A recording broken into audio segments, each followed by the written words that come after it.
मेरा नाम उर्मिला है। ये बात जब की है जब मेरी नई नई शादी हुई थी। शादी के बाद मेरा पति अमेरिका चला गया तो मुझे रात को डर लगता था। मैं अपनी कुंवारी ननद को अपने पास सुलाती थी, लेकिन लाइट बंद होते ही मुझे कुछ ठंडा ठंडा सा महसूस होता। एक रात डर की वजह से मैंने लाइट जलाई तो मेरे पांव तले से जमीन निकल गई, क्योंकि हमेशा से ही मैं एक जॉइंट फैमिली सिस्टम में पली बढ़ी थी और एक भरे पूरे घर में रहने की आदी थी। हमारे छोटे से घर में भी सब लोग एक साथ मिलजुल कर रहते थे। ऐसे घर में तन्हाई और अकेलापन का तो सवाल ही पैदा नहीं होता। ऐसे में विदा होकर एक बहुत बड़े बंगले में आ गए, जहाँ मेरे और मेरे पति के अलावा सिर्फ एक सास और ननद ही रहती थी। शादी के शुरू के दिनों में तो मुझे उस बंगले में वहशत सी महसूस होती थी, क्योंकि वहाँ हर वक्त खामोशी सी छाई रहती थी। मेरी ननद सुबह होते ही कॉलेज चली जाती थी और फिर दोपहर को वापस लौटती थी। मेरी सास सारा दिन अपने कमरे को अंदर से बंद करके टीवी देखती रहती थी और मेरा पति परदेश से कुछ दिनों के लिए वापस आया हुआ था। वो अपने दोस्तों से मुलाकात करने में इतना व्यस्त था, क्योंकि उसकी वापसी के दिन करीब आ रहे थे। घर में 4 नौकरानियां भी मौजूद थी, जो सारा दिन काम करती और फिर शाम को अपने घर को वापस लौट जाती थी। जब मेरी शादी अरिजीत से हो रही थी तो मेरे खानदान वाले मुझे बहुत खुशकिस्मत समझ रहे थे और कह रहे थे, तुम बहुत नसीब वाली हो जिसकी शादी अरिजीत जैसे लड़के से हो रही है। वो बहुत अच्छा कमाता है और उसका बहुत बड़ा घर है। उस घर में तुम हमेशा रानी बनकर रहोगी। और मैं भी मन ही मन ये सोचकर खुश होती थी, अच्छा है मुझे इस शोर शराबे से छुटकारा मिल जाएगा, क्योंकि मैं भी शांति में रहना चाहती थी।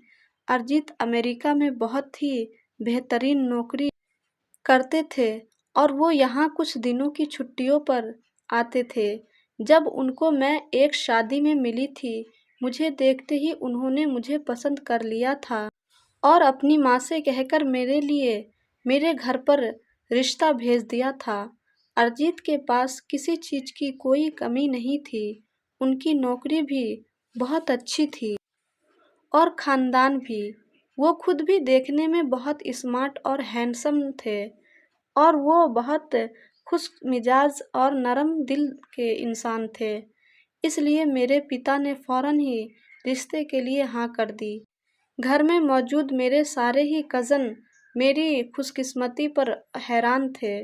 मैं कोई बहुत खूबसूरत लड़की नहीं थी, लेकिन ना जाने अरिजीत को मुझ में ऐसी कौन सी बात नज़र आ गई थी कि वो पहली ही नज़र में मुझ पर अपना दिल हार बैठे थे।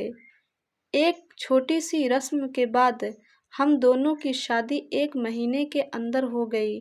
दोनों परिवार ही हर बात पर राजी हो गए थे, इसलिए शादी जल्दी करने में किसी को भी परेशानी नहीं थी।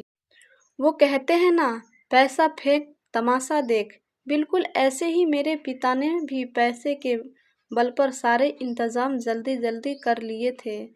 मैं अपने माता पिता की बड़ी बेटी थी, इसलिए किसी चीज़ में कोई भी कमी नहीं रखी और मेरे माता पिता ने दिल खोलकर मेरी शादी की और पैसा पानी की तरह बहा दिया।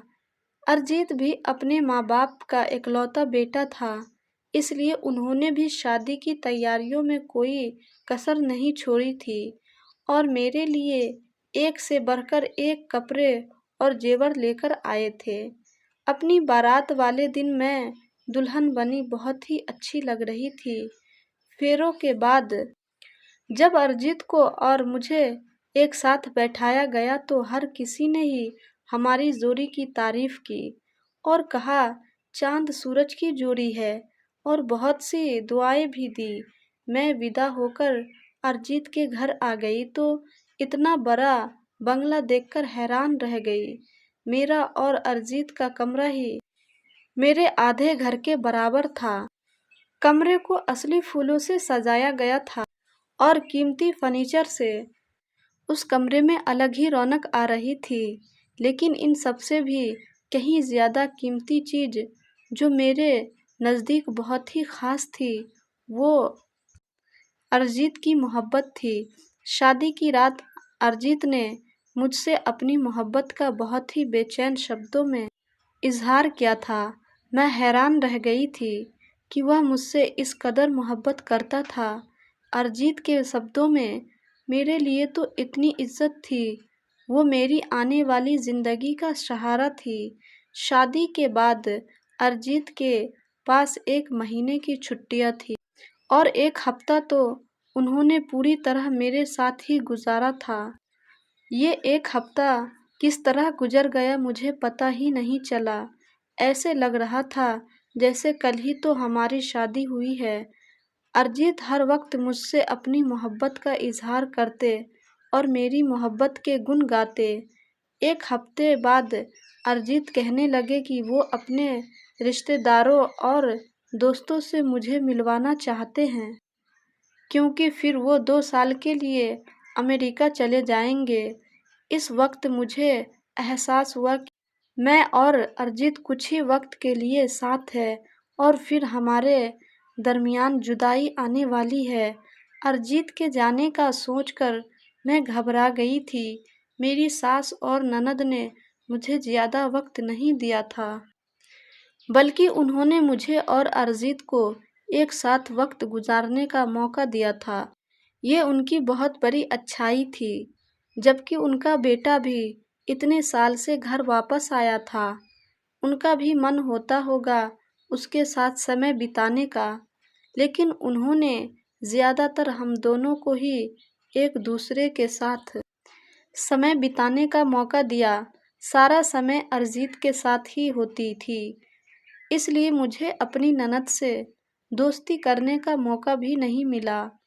वैसे भी वो अपनी पढ़ाई में बहुत बिजी रहती थी और मैं यह सोचकर ही परेशान हो रही थी कि अरिजीत के जाने के बाद मैं इतने बड़े घर में क्या करूँगी।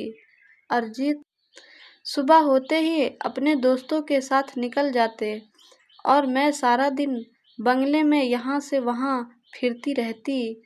थोड़े ही दिनों में मैं जान गई थी कि मेरी सास को अकेले बैठकर टीवी देखने का बहुत ही शौक था। वो सारा दिन तेज आवाज़ में टीवी देखा करती थी।